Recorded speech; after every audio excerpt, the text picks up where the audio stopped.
इस ज्ञान को जितना फैलाओगे आपको उतना ही पुण्य मिलेगा। ये सत्य मान लेना।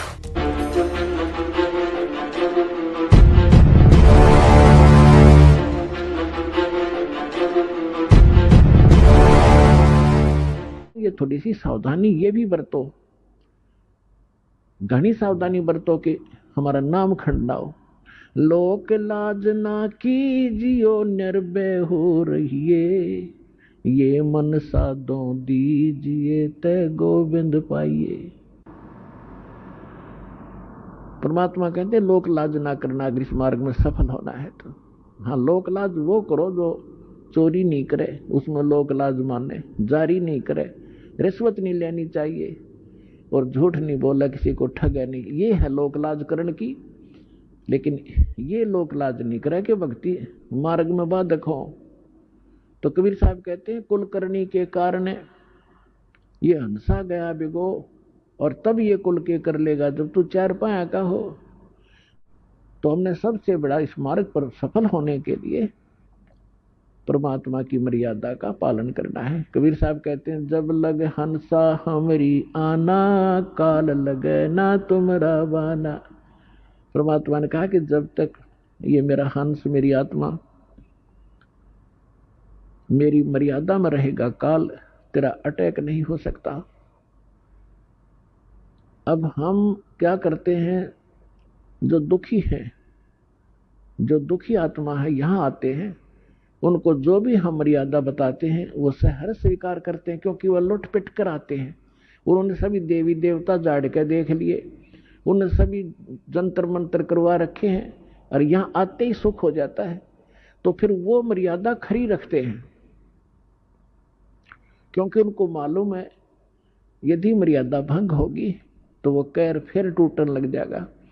और जो बीच बिचाला सा है, जो ना गने दुखी है ना गने सुखी है, और वो यहां आते हैं, नाम ले लेते हैं। परमात्मा का तो स्वभाव है बिजली कनेक्शन मिलते ही कोई काम कर लियो सब डूडा उठा देगी। और फिर वो लोग विचलित हो जाते हैं, क्योंकि ज्ञान संपूर्ण ना होने से, और कहीं लोकलाज में आके फिर वो कोई ना कोई गड़बड़ कर ही जाते हैं और मर्यादा भंग हुई। देखो दो कारण होते हैं। कई भक्त ऐसे होते हैं बार बार मर्यादा भंग करते रहते हैं, कोई हानि भी नहीं होती उनको। और कुछ ऐसे होते हैं मर्यादा भंग कर दी तुरंत उसको हानि होगी या मृत्यु हो जाती है या कोई और कष्ट भारी आ जाता है। उसका ये कारण होता है कि जो बार बार मर्यादा भंग भी कर रहा है, कोई हानि भी नहीं हो रही है, तो उसका अभी शुभ संस्कार पिछले चल रहे हैं। और जिसने मर्यादा भंग कर दी और मृत्यु होगी तो उसका संस्कार था मृत्यु का, और मर्यादा भंग होने से परमात्मा का प्रोटेक्शन हट गया और उधर से उसका वो समय आ गया। और यदि वो मर्यादा में होता तो वो समय वैसे कहा जाता मृत्यु का, उसको मृत्यु प्राप्त नहीं हो सकती। तो पुण्यात्माओं ये थोड़ी सी सावधानी ये भी बरतो, घनी सावधानी बरतो कि हमारा नाम खंडाओ।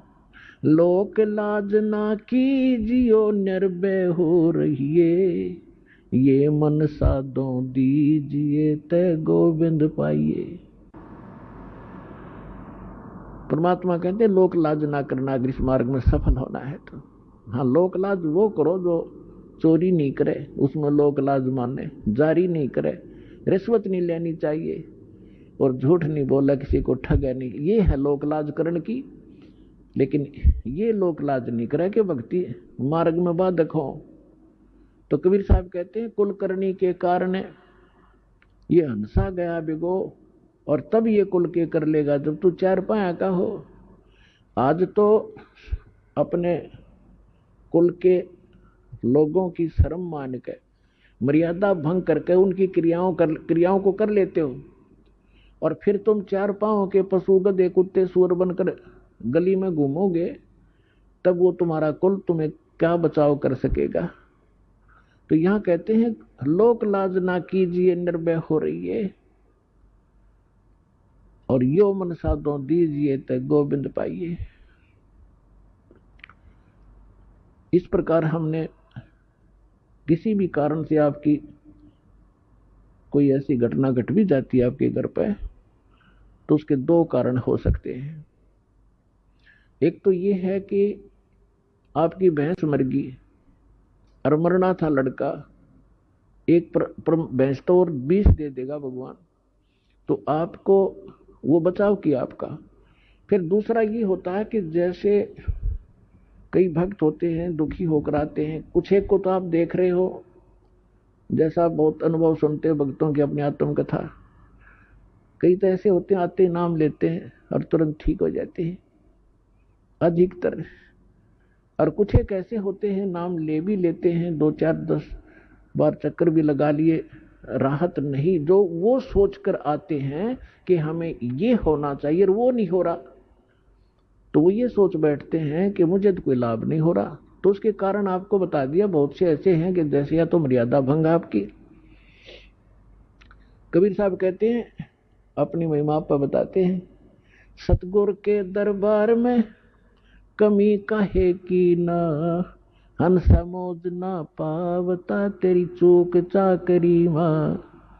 इस कबीर भगवान के दरबार में इम्पॉसिबल वर्ड नहीं है इसकी डिक्शनरी के अंदर, लेकिन हमें लाभ नहीं मिल रहा, तो उस कहते तेरी चूक चाकरी में, तेरी कोई पूजा सेवा और श्रद्धा में त्रुटि है, उसको सुचारू कर, फिर डूंडा ठा देगा। भगवान ही समर्थ है, ये क्या नहीं कर सकता।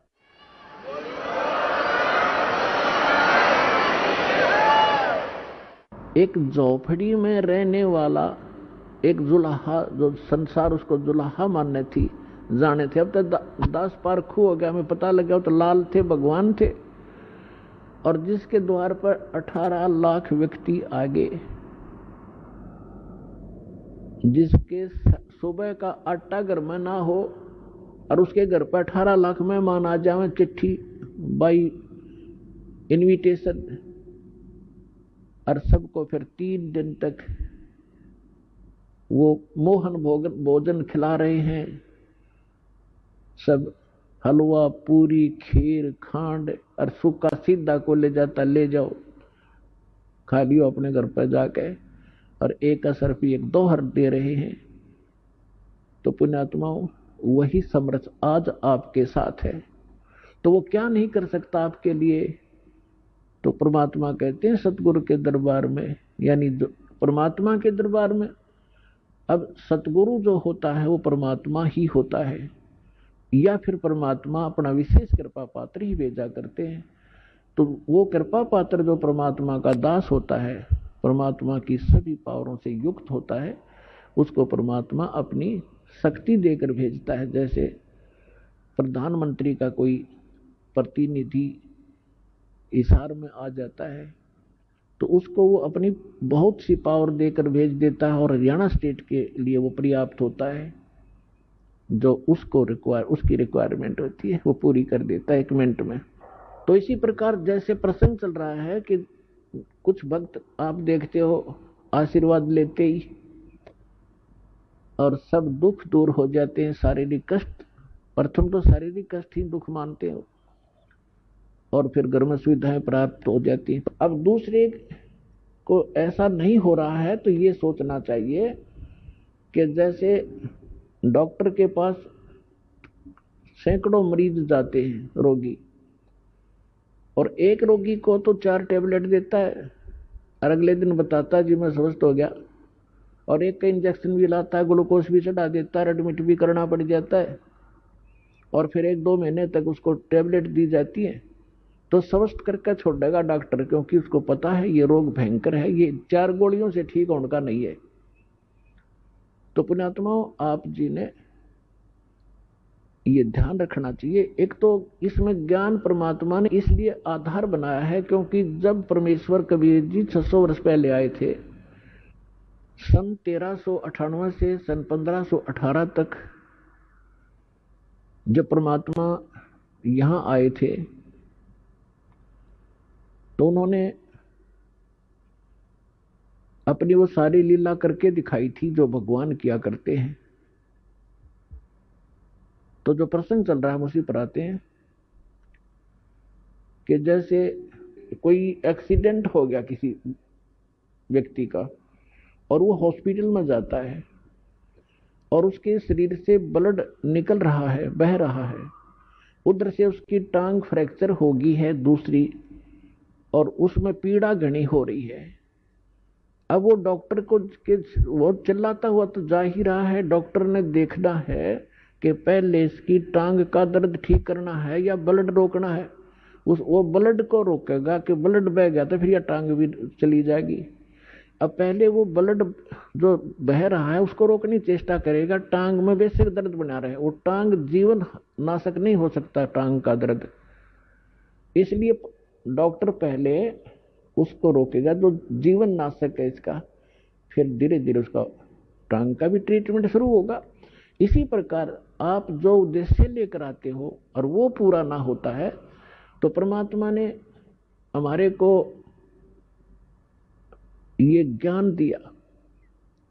जब परमात्मा 600 वर्ष पहले आए थे, 120 वर्ष रह के गए थे, सन 1398 से सन 1518 तक 120 वर्ष, तो उस समय 64 लाख शिष्य हुए थे परमेश्वर के, एक धानक के, जुलाहे के, झोपड़ी में बैठे निर्धन व्यक्ति के।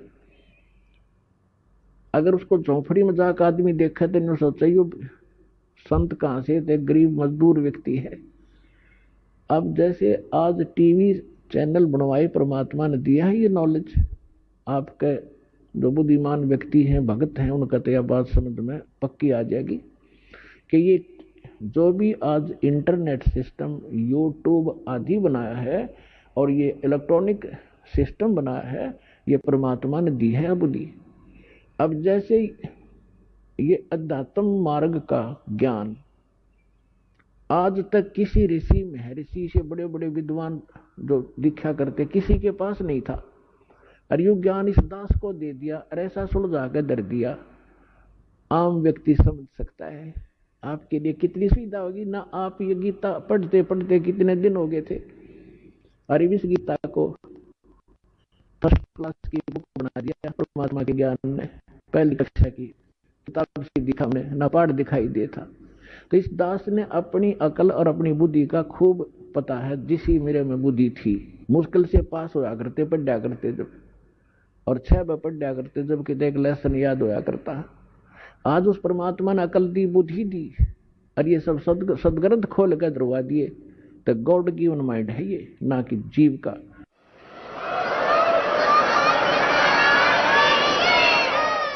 और ठीक इसी प्रकार ये जो कुछ भी आज आप ये जिसको वैज्ञानिक तरक्की मान रहे हो, ये गॉड कबीर गिवन है आपके लिए, अपनी प्यारी आत्माओं को अपनी महिमा और अपनी जानकारी, अपनी पहचान बताने के लिए, कि ताकि ये मुझे समझनिया तो पीछा छुटवावें। ये विज्ञान कति काम नहीं आवेगी किससे कभी। और दूसरी कृपा की दाता ने विज्ञान दी, डॉक्टरों को बुद्धि दी, अच्छी दवाइयां खोज ली। आप पहले हम देखा करते, हमारे पूर्वज और हम भी जब छोटे छोटे थे, इतनी औषधि थी नहीं, सिर में दर्द हो जाता, कपड़ा बांध के 3-3 दिन पड़े रहा करते, काम भी ना कर सके थे। और अब लेकर टेबलेट 10 मिनट में अपना काम करो। तो आज अगर वही स्थिति होती, शरीर में कष्ट हो जाता, तो भक्ति भी नहीं कर सकते आप। तो आज ऐसी मेडिसिन जो दी है, ये परमात्मा गॉड गिवन है, कबीर साहब ने दी है। और एक टेबलेट ली और अपना भजन करो और काम करो। तो इसी जब 600 वर्ष पहले परमात्मा आए थे, एक दिन में वहां झोपड़ी में कपड़ा भी बुन रहे होते थे, और 1-1 हजार जगह जाकर प्रकट हो जाते थे, और सब जगह जाकर के अपना ज्ञान सुनाया करते थे। वही ज्ञान एक जगह बोलते थे, सब जगह अन्य रूपों में भी वही ज्ञान एक जैसा सब जगह बोला जाता था। जैसे आजकल टीवी से, चैनल से यहाँ बोला जा रहा है, आप विश्व में कहीं भी देख और सुन सकते हैं।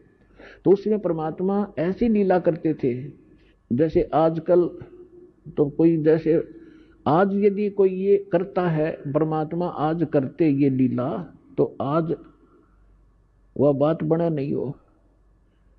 क्योंकि आज तो 1 मिनट में पता लग जाए महाराज जी वहां सत्संग कर रहे थे, दूसरा को यहां भी कर रहे हैं, तीसरा को वहां भी कर रहे हो। तो ये एक सृष्टि क्रम में खलबली मच जाती है, और जादूगर कहने लग जाएंगे फिर जादूगर है तो। और उस समय कोई जाना नहीं था 10 किलोमीटर दूर के हो रहा है, 5 किलोमीटर 1 हफ्ते में पता लग गया करता। वहां एक कोई भगत आया था, कोई संत भगत सत्संग कर रहा था, तो आज परमात्मा ने अब ये तरीका अपनाया आपके लिए। उसमें तो वर्बली सुनाया करते थे, जो ज्ञान आपको कबीर सागर से, कबीर वाणी से दास सुनाता है, समझाता है, बताता है। लेकिन वो नकली संत परमात्मा के इस ज्ञान को नकारा करते थे कि झूठ बोला है, कुछ नहीं जानता, दानक है, दुल्हा है, शूद्र है, ये संस्कृत पढ़ नहीं सकता, संस्कृत तो ब्राह्मण लोग पढ़ते हैं। तो इन नकलियों की दाल गली रही। और उस समय परमात्मा के 64 लाख से सोना, आज से 600 वर्ष पहले पूरे इंडिया की 4 करोड़ आबादी नहीं होगी। और उस समय इराक, ईरान और जो पश्चिमी और पूर्वी पाकिस्तान, बलोचिस्तान, अफगानिस्तान और गजनीव तक, ये सारा भारत था। और सारे भारत में 4 करोड़ आबादी नहीं होगी उस समय। और उस समय 64 लाख से सो जाना एक दानक जो लाए के, क्या वो मानुष था या कि कवि था? वो समर्थ शक्ति थे, वो कबीर भगवान थे। तो उस समय परमात्मा ने ज्ञान यही दिया, लेकिन ज्ञान कम, हम समाधान ज्यादा चाहते रहे। तो जो भी परमेश्वर के आता था शरण में, कबीर साहिब की में, तो उसी को सुख होता था, क्योंकि ये परमात्मा है, ये हमारा पिता है, और ये हमारे दुख को देख नहीं सकता और समर्थ है। अब जैसे कोई बालक है, बच्चा है, और किसी भी कारण से उसने कर्जा सिर पर कर लिया, और पिता के पास सामर्थ्य है, और वो पिता के पास आता है, पिताजी ऐसे ऐसे हो गया, तो वो कहेगा बेटा आगे गलती नहीं करेगा, ले ये तेरा कर्जा मैं तार देता हूँ, तो वो आगे ठीक चले तो वो बात बनेगी। तो इसी प्रकार ये समर्थ परमात्मा है। जो भी परमेश्वर की शरण में आते थे सब सुखी हो जाते थे। ऐसे 64 लाख शिष्य बन गए। और कारण क्या रहा कि हमने उस परमात्मा को परमात्मा नहीं माना, हमने ज्ञान आधार नहीं किया, समाधान को आधार किया।